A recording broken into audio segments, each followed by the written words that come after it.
So, alright guys, kung makikita nyo, napakaganda ng view. Ito ay sa may Desert Safari. By the way, kung kayo ay mag-tour dito sa Dubai, ito ang wag na wag nyong palalampasin.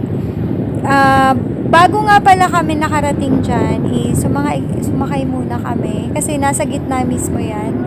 And best time para ma-enjoy nyo yung ganitong activities dito sa UAE is during winter. So, ang winter dito ay nag-start ng end of October kasi yung first week of October masyado pang mainit yun. So, end of October is kahit paano may hangin na yun. So, kung makikita nyo sobrang linis ng ng mga buhangin dito. Kasi ayan, actually pumunta na ako sa dulo niyan kasi dito lang yung walang masyadong tao para sa pag-moment-moment. So, ayan. Bali, kung gusto niyo ma-experience to, kailangan niyo mag-arrange ng tour package sa Travel and Tourism dito sa UAE.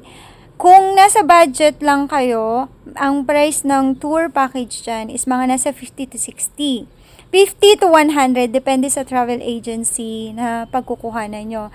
Pero pag gusto nyo ng mga extravagant, or as in talagang yung food, mga extravagant na food, is dun kayo sa price ng tagpa 500 plus.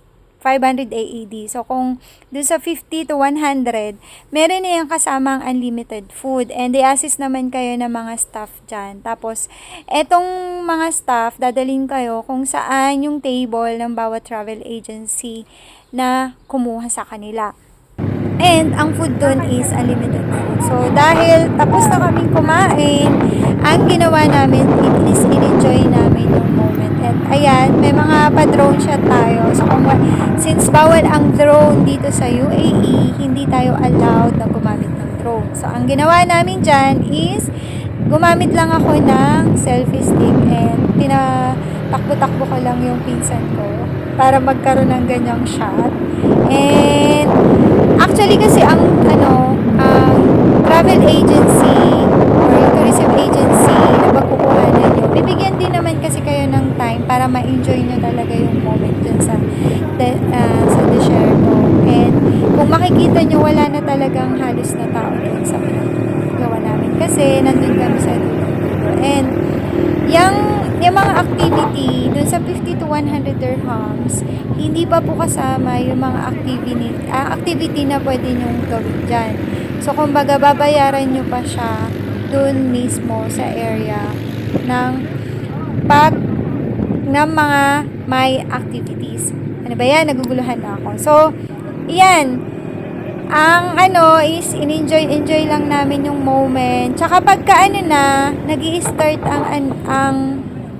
ang mga travel agency na dadaling kayo dito is mag-start sila ng mga 3 hanggang 9 PM kasi yun na yung